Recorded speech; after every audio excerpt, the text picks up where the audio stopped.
Commander Zax sat in his office, all four of his eyes fixed on the holographic display floating before him. He replayed the footage for the 7th time, and still his brain refused to accept what he was seeing. 12 bodies. 12 highly trained predator species cadets, sprawled across the training arena floor like discarded toys. And standing in the center, not even breathing hard, was a human female who barely reached chest height on most of them. The timestamp read 3 minutes and 42 seconds from start to finish. 3 minutes. Zax's mandibles clicked together nervously, a habit he'd developed over his 40-year military career. He'd seen combat on 16 worlds. He'd witnessed Krell berserkers tear through fortified positions. He'd watched Thraxian assassins move like smoke through enemy lines. But this was something else entirely. He pressed a button on his desk communicator. "Get me the council, now, we have a problem." Or perhaps, he thought grimly, the galaxy did. The Galactic Combat Academy stood as a monument to military excellence, perched on the moon of Terthos Prime. For 300 cycles, it had produced the finest warriors, tacticians and soldiers the known galaxy had to offer. Getting accepted meant something. It meant you were elite, dangerous, the best your species could produce. The Krell sent their most aggressive warriors, 8-foot-tall reptilian powerhouses, with scales that could deflect plasma rounds.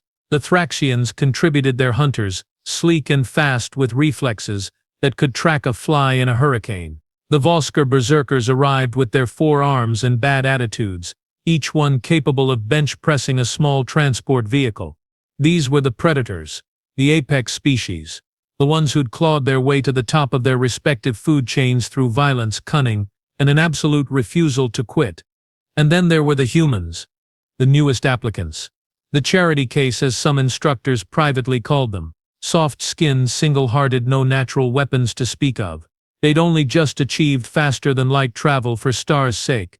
The Council had accepted them as a diplomatic gesture, a way to make the newer species feel included. Nobody expected them to last a month. Rachel Park arrived on a Tuesday carrying a single duffel bag and wearing an expression that Zax would later describe as dangerously unimpressed. She stood 5 feet and 6 inches tall. In human measurements, that was apparently average. In Academy measurements, that made her a midget surrounded by giants. The Krell cadets towered over her by at least 2.5 feet. Even the small species looked down at her, literally and figuratively. The other cadets watched her walk across the courtyard with barely concealed amusement. A few Thraxians made clicking sounds that translated roughly to laughter. One Vosker cadet actually patted her on the head as she passed, which she tolerated with the kind of smile that should have served as a warning. It didn't. The Academy administration, in their infinite wisdom, assigned her to Track 7, the soft species track, the one reserved for diplomats, support personnel, and species whose primary contribution to warfare was staying out of the way. Her classmates included 2 planarians, whose bodies were mostly water, and a fennec who was essentially a very intelligent rabbit. Her instructor was Lieutenant Grix, a methodical Zentari who'd been teaching Track 7 for 15 years without a single notable graduate. He looked at Rachel's file, looked at Rachel, and sighed with all 3 of his lungs. "Welcome to the Academy," he said, his tone suggesting she'd be gone within a week. "Try not to get stepped on." Rachel's smile widened. "I'll do my best, sir." The mess hall incident occurred on Rachel's 4th day at the Academy. She was sitting alone eating something that vaguely resembled food, when Baton decided to make her his entertainment for the evening. Baton was a Krell Alpha, which meant he was larger, meaner, and significantly more aggressive than the average Krell, who were already famously unpleasant. He slammed his tray down across from her, his 12 squad mates forming a semicircle behind him. The mess hall went quiet. Everyone loved a good show, especially when it involved putting the new species in their place. "Human," Baton growled, his voice like gravel in a blender. "You sit in Warriors section. This area's for fighters, not pets." Rachel looked up slowly, chewing her food with deliberate calm. She swallowed, took a sip of water, and then smiled. "Oh, I'm sorry. I didn't see the sign that said reserved for oversized lizards with inferiority complexes. My mistake." The mess hall collectively inhaled. Baton's scales flushed dark purple, which Rachel had learned meant anger. Good. She'd been bored anyway. "You mock me, tiny thing." "Mock you?" No. Rachel stood up, her head barely reaching his chest. Mocking would imply I have to try. This is just observation. One of Borton's squadmates laughed, then quickly stopped when Borton shot him a glare that could melt steel. You want to prove you belong here, human? Borton leaned down, his breath hot and smelling faintly of sulfur. Fight me. Training arena. Tomorrow. Non-lethal weapons only, since I would hate to accidentally kill you on your first week. His squad erupted in laughter. Rachel pretended to consider it, tapping her chin thoughtfully. Just you. Me and my squad. 13 against 1. Should be fair, considering how weak your species is. Sure, Rachel said, sitting back down. Sounds fun. Try to make it interesting though, yeah. By evening, the entire academy had heard about it.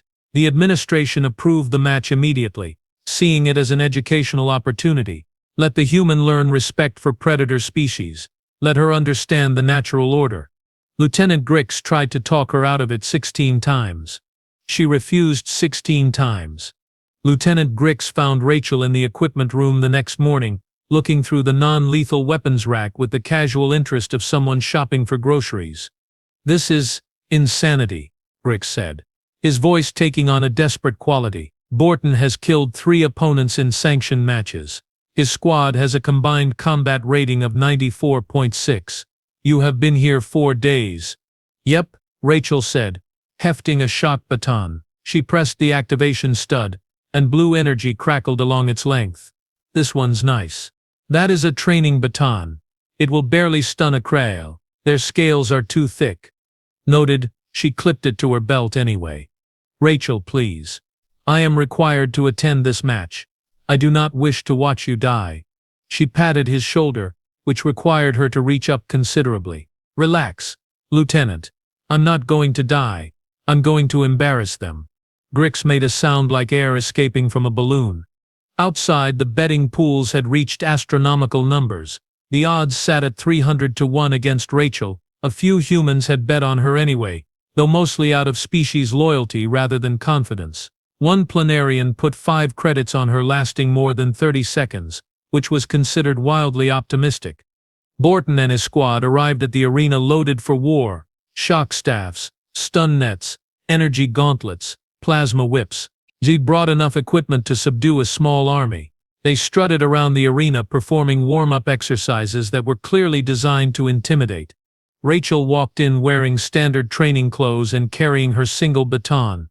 The stands filled rapidly. Nearly 800 cadets showed up to watch the human get demolished. Some brought snacks. This was going to be quick, brutal, and memorable. They were right about 2 of those 3 things. The arena master's voice boomed across the grounds. Combat initiation in 3, 2, 1. Begin. Borton's squad charged as a unit. Sawati subordinated assault that had won them the Academy's Team Combat Championship 2 cycles running. 12 predators, moving with practiced precision, closing the distance to overwhelm their target through sheer mass and violence. Rachel did something none of them expected. She charged back. Not away. Not to the side. Directly into them, moving faster than any human had a right to move. Commander Zax, watching from the observation deck, leaned forward in his seat. The first cadet, a Thraxian named Kess, swung his shock staff in a wide arc meant to catch Rachel in the ribs. She ducked under it so smoothly it looked choreographed, and drove her baton into his knee. The joint bent backward with a crack that echoed through the arena. Kess went down screaming. 2 seconds elapsed. The second cadet, a Voskar, tried to grab her with all 4 arms. Rachel slipped between his primary arms, hooked her leg behind his, and used his own momentum to flip him face first into the arena floor. She struck him twice at the base of his skull. He stopped moving. 5 seconds. The third cadet actually managed to land a hit, his energy gauntlet crackling toward her head. Rachel tilted just enough that it missed by millimeters, grabbed his wrist and did something with her hip and shoulder that sent him cartwheeling through the air. He landed on cadet number 4, and both went down in a tangle of limbs. 9 seconds. What in the 17 hells? Zax whispered. Rachel straightened, rolled her shoulders, and grinned at the remaining cadets who'd skidded to a halt, suddenly unsure. Come on, guys. You're making this too easy. I haven't even broken a sweat yet. Her fighting style was unlike anything in the Academy database. Efficient. Yes. Brutal. Absolutely. But there was something almost playful about it, like she was enjoying herself. She moved like water. Never where they expected, always 3 steps ahead. A Krell cadet roared and charged. Rachel sidestepped, stuck out her foot, and watched him tumble past her. Dude, you literally just watched me do that to your friend. Have some self-respect. She cracked him across the back of his head as he tried to stand. 5 down. The remaining cadets exchanged glances. Panic was starting to set in. This was not how this was supposed to go. Baton snarled something in Krell that the translators wisely didn't broadcast, and the squad reformed, more cautious now, treating Rachel like the threat she clearly was. "Oh good," Rachel said, bouncing on her toes. "You're taking me seriously now. That's progress." In the stands, the laughter had died. 800 cadets watched in absolute silence as everything they thought they knew about humans crumbled before their eyes. Cadet number 6, a Thraxian named Velk, tried the intelligent approach. He circled Rachel slowly, his plasma whip coiled and ready, waiting for an opening. His partner, another Voskar, mirrored him from the opposite side. Rachel yawned. Velk struck first, his whip snapping out like lightning. Rachel caught it on her baton, the energy weapons hissing and sparking where they connected. Then she did something that made Zax's mandibles drop open. She yanked the whip hard, pulling Velk off balance and straight into his partner's charging path. They collided with a sound like a shuttle crash. Rachel released the whip.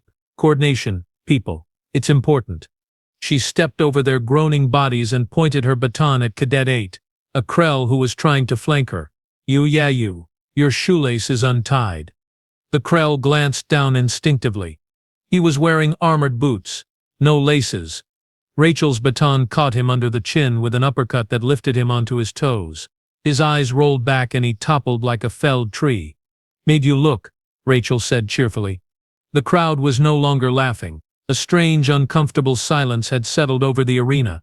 In the humans section, a few cadets were standing, eyes wide, phones out recording everything. One was crying. Another was screaming, "That's my species," over and over. Baton's frustrated roar shook the arena walls. "Stop playing with her. She is one small human." Cadet 9 took this advice to heart and activated his stun net launcher. The net fired with a pneumatic hiss, spreading wide to envelop Rachel completely. It was a perfect shot, unavoidable, designed to capture targets 3 times her size. Rachel dropped flat to the ground. The net sailed over her and hit Cadet 10 square in the face, wrapping him up like a gift. The electrical current designed to stun targets activated immediately. He danced like he was at a rave before hitting the ground, twitching. Cadet 9 stared at his launcher in betrayal. Rachel swept his legs out from under him without even standing up. Friendly fire, classic mistake, worth at least 10 push-ups back on Earth. She finally stood, dusting off her knees. 3 cadets remained standing, not counting Baton, who was vibrating with rage. They looked at each other, then at their fallen comrades, then at the tiny human who had somehow become the most terrifying thing in the arena. One of them, showing perhaps the first sign of wisdom any of them had displayed, dropped his weapon and backed away slowly. "Smart boy," Rachel said, then pointed at the other 2. "You 2 want to join him in the Good Decision Club, or are we doing this?" They charged together, roaring battle cries that had intimidated enemies across a dozen worlds. Rachel sighed. Never the easy way. She used the arena wall, literally ran up it 3 steps, pushed off, and came down behind them with her baton extended. 2 strikes, both to nerve clusters she'd apparently memorized. They dropped like their strings had been cut. 11 down. 1 conscious cadet remained, the one who'd surrendered. He was sitting in the corner, hands raised, wanting absolutely no part of whatever his squad mates had gotten themselves into. Baton stood alone, chest heaving, scales flushed so dark they were almost black. His squad, his unstoppable championship-winning squad, was scattered across the arena floor like broken toys, and the human was smiling at him.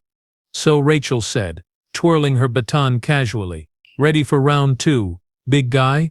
Baton gestured sharply, and 3 cadets Rachel had thought were down struggled back to their feet, his lieutenants, the elite within the elite, a Krell enforcer named Dax, a Thraxian blade master called Sira, and a massive Vosker named Krieg, whose 4 arms each held a different weapon. These were not the cannon fodder. These were professionals. They spread out immediately, forming a diamond formation with Baton at the rear. No more charging. No more individual glory. This was tactical, coordinated and dangerous. Finally, Rachel said, settling into a stance that looked deceptively relaxed, some actual strategy. They moved as one unit. Sarah came in low and fast, her blades humming. Dax attacked high, his shock staff crackling. Krieg swept wide, trying to corner her. Baton waited, watching for the opening. Rachel became a blur. She dropped under Sira's strikes, using her baton to redirect Dax's staff into Krieg's path. The Vosker had to abort his attack to avoid his own teammate. Rachel used that half-second to spring up and drive her elbow into Sira's throat. The Thraxian gagged and stumbled back, fast reflexes temporarily worthless without oxygen. Dax swung again. Rachel didn't block. She moved inside his reach too close for his staff to be effective, and struck his wrist 3 times in rapid succession. His hand spasmed open. The staff clattered to the ground. Her foot caught him in the chest, sending him sliding backward. Krieg roared and came at her with all 4 arms swinging, a windmill of violence that should have been impossible to avoid in close quarters. Rachel went low again, rolled between his legs, and as she came up behind him, struck both of his knee joints in perfect sequence. The giant Vosker crashed down like a building being demolished. 3 minutes and 15 seconds had elapsed. Only Baton remained. The Krell Alpha stared at his fallen lieutenants, his best fighters scattered and groaning. Something in his eyes shifted. The calculation disappeared. Rage took over completely. He charged with a bellow that shook dust from the arena rafters, all pretense of technique abandoned. Pure, unfiltered violence. 8 feet of muscle, scale, and fury bearing down on a target a fraction of his size. Rachel planted her feet and waited. Zax actually stood up in the observation deck. She is going to die. At the last possible microsecond, Rachel moved. Not away. Toward him. She dropped into a slide that took her under his grasping claws, her baton extended upward. The weapon struck perfectly between 2 scale plates, right at his solar plexus. Every ounce of momentum Baton had built up worked against him. The shock traveled through his nervous system like lightning through water. His legs kept moving for 2 more steps before his brain caught up with the fact that his body was no longer responding to commands. He fell forward, face first, and hit the arena floor with a boom that registered on seismic sensors 3 levels down. Rachel stood up, brushed dust off her pants, and looked around at the 12 bodies scattered across the arena floor. "Well," she said into the absolute silence, "that was fun. Same time next week." Nobody laughed. Nobody breathed. Somewhere in the stands, a cadet dropped his snack container. It hit the floor with a clatter that sounded like an explosion in the shocked quiet. Rachel walked calmly toward the exit, where Lieutenant Grix stood with his mouth hanging open in a way his species typically reserved for witnessing religious experiences. 3 minutes and 42 seconds, start to finish. Commander Zax sat back down slowly and did the only thing that made sense. He started the footage over from the beginning. The medical teams swarmed the arena like ants on a dropped sandwich, their equipment beeping and scanning as they assessed the damage. 12 cadets, 12 separate injuries, ranging from concussions to dislocated joints to what the head medic described as comprehensive neural stunning. Not one of them was faking. Baton regained consciousness first, which was unfortunate for him because it meant he got to experience the full weight of his humiliation while still lying face down on the arena floor. A medical drone hovered over him, scanning his vitals and making disapproving beeping sounds. "Remain still," the drone instructed in its pleasant synthetic voice. "You have sustained significant neurological disruption and your pride appears to be critically damaged." Someone had programmed that drone with a sense of humor. Baton wished he knew who so he could fight them next. Rachel, meanwhile, walked past Lieutenant Grix without a visible scratch. No bruises, no burns, not even breathing particularly hard. Her hair was slightly messed up. That was the extent of her battle damage. Grix grabbed her shoulder with one trembling hand. How did you? What even?" "I do not." The statistical probability of my entire understanding of combat dynamics has just practice, Rachel said with a shrug. Also, they telegraphed their moves like they were sending postcards. Big wind-up, obvious target zones. Honestly, I'm more surprised that strategy works on anyone. In the human section of the stands, absolute chaos had erupted. The 7 other human cadets were screaming, crying, hugging each other, and chanting Rachel's name like she'd just won a championship. One of them had climbed onto another's shoulders and was waving his shirt over his head. The rest of the stands sat in shell-shocked silence. Academy officials were already sprinting toward the security office, demanding every angle of footage, biometric data, and a full breakdown of what they'd just witnessed. 3 senior instructors had resigned on the spot, citing the need to reevaluate their entire understanding of combat theory. In the arena, medics loaded Baton onto a stretcher. As they carried him past the stands, a small Fennec cadet leaned over the railing.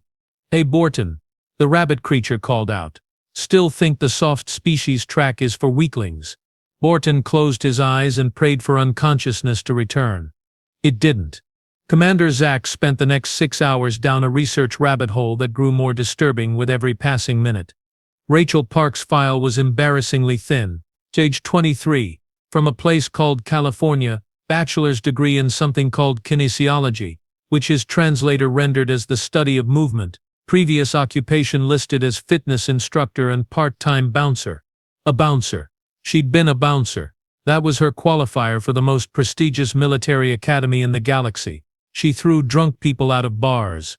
Zax dug deeper into human databases, his confusion mounting with every search result. Martial arts. That's what they called their combat systems. And there were not 10 or 20 of them, not even 100. Thousands. Humans had developed thousands of distinct fighting styles over their history: karate, judo, boxing, Muay Thai, Krav Maga, Brazilian Jiu-Jitsu, Taekwondo, Kung Fu, which itself had hundreds of substyles, wrestling, sambo, kickboxing. The list went on and on and on. And that was just the formalized ones. There were street fighting styles, military combatives, sport fighting. Humans had apparently spent most of their evolutionary history figuring out increasingly creative ways to hurt each other with their bare hands. But why? Zax muttered to himself, scrolling through pages of human combat history. Why would a species without natural weapons invest so much time in unarmed combat? The answer, when he found it, made his blood run cold. Because they enjoyed it. Humans trained in combat for recreation, for fun. They had competitions where they fought each other for entertainment. They had children, actual younglings, learning these techniques in after-school programs. Rachel's file mentioned she'd been training since age 6. Age 6. She'd spent 17 years practicing how to fight, not because she was a soldier, not because her planet was at war, because her parents thought it would be good exercise and character building. Zax found a video of something called mixed martial arts. 2 humans in a cage fighting with minimal rules, while thousands of other humans cheered. The violence was shocking. The endurance was worse. They fought for 15, 20, sometimes 25 minutes. They absorbed hits that would cripple most species and kept going. Broken noses, bleeding cuts, damaged joints. They just kept fighting. And the crowd loved it. He found Rachel's competition record. Amateur level. She'd won 63 fights and lost 12. Amateur. This wasn't even her primary occupation. This was her hobby. Her hobby was learning to break people. Zax discovered pain-tolerance studies next. Human ability to function through injury was classified as abnormal by galactic medical standards. They could suppress pain responses through will alone. They had athletes who competed on broken bones, soldiers who fought through wounds that would send other species into shock. One study noted that human persistence hunting, their ancestral hunting method, involved literally chasing prey until it collapsed from exhaustion. Humans didn't have speed or claws or venom. They just refused to stop. They were endurance predators who'd evolved to never ever quit. "They are insane," Zax said aloud to his empty office. "Their entire species is functionally insane." He pulled up the arena footage again and watched Rachel move. Every technique she'd used, he now understood, came from a different human martial art. She'd blended them seamlessly, adapting in real time to her opponents. The slide under Baton at the end, something called baseball sliding, apparently a technique from a human recreational sport. She'd defeated 12 Predator cadets using maneuvers she'd learned playing games as a child. Zax closed the files and stared at his desk for a long moment. Then he opened a communication channel to the Galactic Council. "We need to talk about the humans," he said, urgently. The emergency council meeting convened at 0400 hours, which meant most of the Academy leadership arrived cranky and confused. That lasted until they saw the footage. Dean Vorash, a dignified Zentari who'd run the Academy for 22 cycles, watched the match twice in complete silence. Then he turned to the combat division head. "Explain to me how we placed her in Track 7. She had no military background, sir. No formal combat certification from her planetary defense forces. Our assessment protocols clearly indicated—" "Your assessment protocols," Vorash interrupted, his voice colder than a vacuum, "just placed a combatant capable of defeating 12 of our top cadets in the same category as a species whose primary defense mechanism is hiding. Fix it." The debate that followed was heated. Some instructors argued for expelling all human cadets immediately on the grounds that they were clearly too dangerous. Others suggested restricting them to non-combat roles. A few xenophobic voices proposed banning the species entirely. Vorash shut them all down. The human defeated 12 cadets using Academy-approved training equipment and no lethal force. She followed every rule. She demonstrated combat excellence that belongs in our advanced tracks, not hidden away because it makes us uncomfortable. He stood, his 3 eyes surveying the room. "We restructure. Immediately. All human cadets receive combat assessments from senior instructors.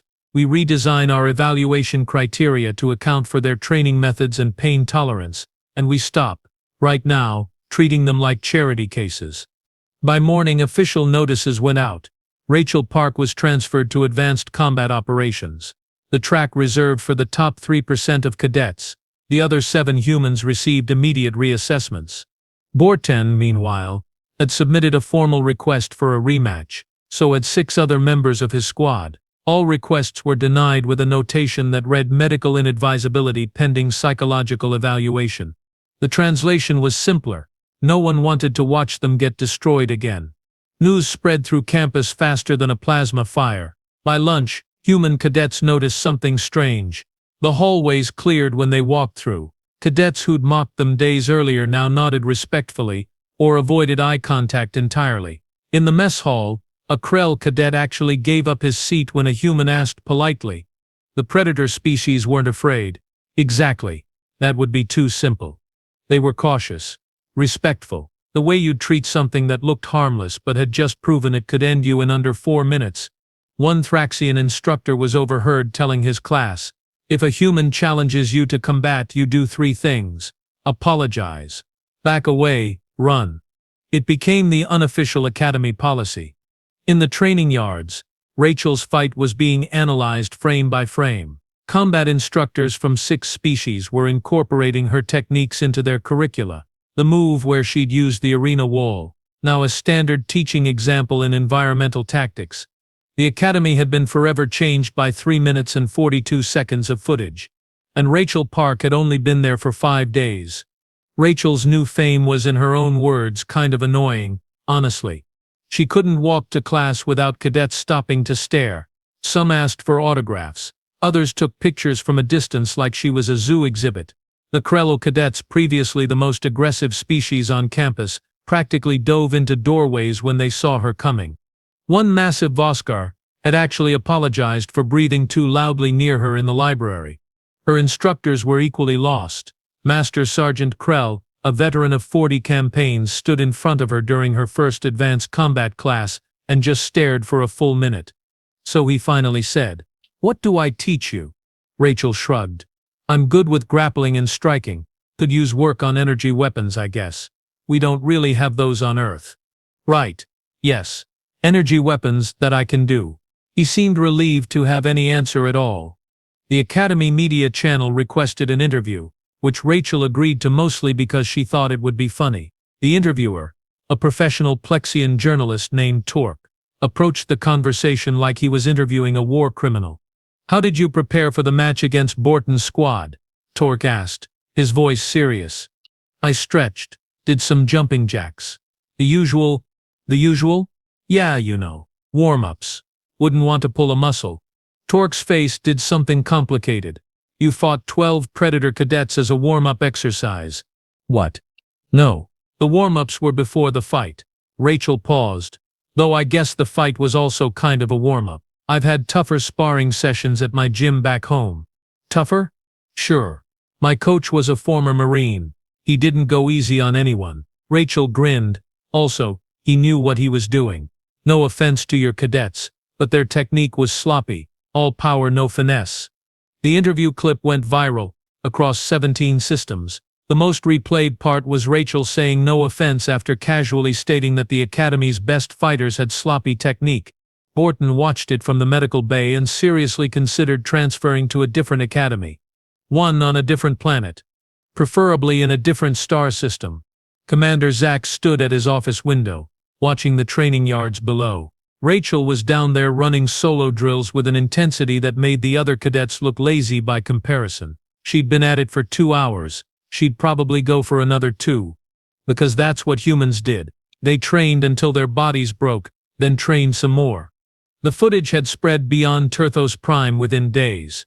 Every Academy branch in the Galactic Network had seen it. Command centers on 40 worlds had analyzed it. Military strategists were frantically rewriting their assessments of human combat potential. The Krell High Command had issued a formal statement suggesting diplomatic caution when dealing with humans. The Krell, the species that had fought 3 wars simultaneously and won all of them, they were recommending caution. The Thraxian Huntmaster Council had done something unprecedented. They'd invited human martial arts instructors to their homeworld. The greatest hunters in the galaxy wanted to learn from a species they'd dismissed as prey animals just weeks earlier. Zax had received reports from other Academy branches. Human cadets everywhere were suddenly being viewed differently. Some campuses had started taking them seriously. Others were panicking. One base commander had requested permission to limit human enrollment, claiming they were disruptive to established hierarchies. The request was denied. Humanity had earned its place at the table, whether the galaxy was ready or not. New human cadets arrived weekly now, and they arrived with reputations preceding them like shockwaves. The latest group had walked off their transport to find a crowd of cadets just watching them nervously. One Voskar had bowed. Actually bowed. The humans seemed as confused by this as everyone else. Zax turned back to his desk where Rachel's file still sat open. He'd added significantly to it over the past weeks. Psychological profile, combat analysis, training methodology. He'd sent copies to every military intelligence agency in the known systems. His final report sat finished on his screen, waiting for transmission to the Galactic Council. He read the last paragraph one more time. Humanity represents a paradigm shift in our understanding of combat effectiveness. They are not the strongest species, not the fastest, not the most naturally armed. But they have spent 10,000 years teaching themselves how to break things with their bare hands, and they consider this recreation. They endure pain that would cripple other species. They train beyond reasonable limits. They adapt faster than our combat models predicted was biologically possible, and perhaps most importantly, they have only just reached the stars. We are not seeing humanity at its peak. We are seeing them at their beginning. He paused, then added one final line. Recommendation. Strategic partnership priority. Alternative recommendation. Stay out of their way. Below in the training yard, Rachel finished her drill and looked up at the observation windows. She couldn't possibly see Zax through the reflective glass, but she waved anyway, that same dangerous smile on her face. Zax found himself waving back. The next generation of human cadets would arrive next month. 50 of them. The Academy was already preparing, restructuring entire programs, retraining instructors, updating combat assessment protocols. The galaxy was changing. Humanity had kicked the door open, and there was no closing it now. Zax approved his report and sent it to the council, then added a personal note to every Academy commander in the network. Never give a human a weapon and assume they don't know how to use it.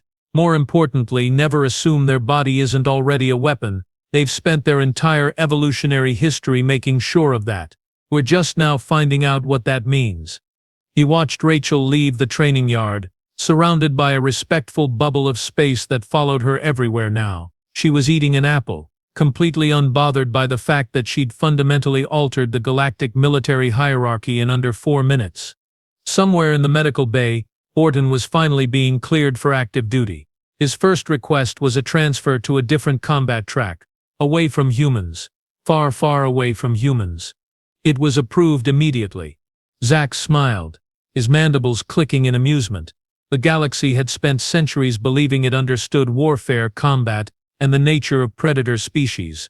1 human, 1 Baton, and 3 minutes and 42 seconds had proven them all wrong. And the terrifying thing? Rachel Park was just the beginning. The galaxy wasn't ready for humanity.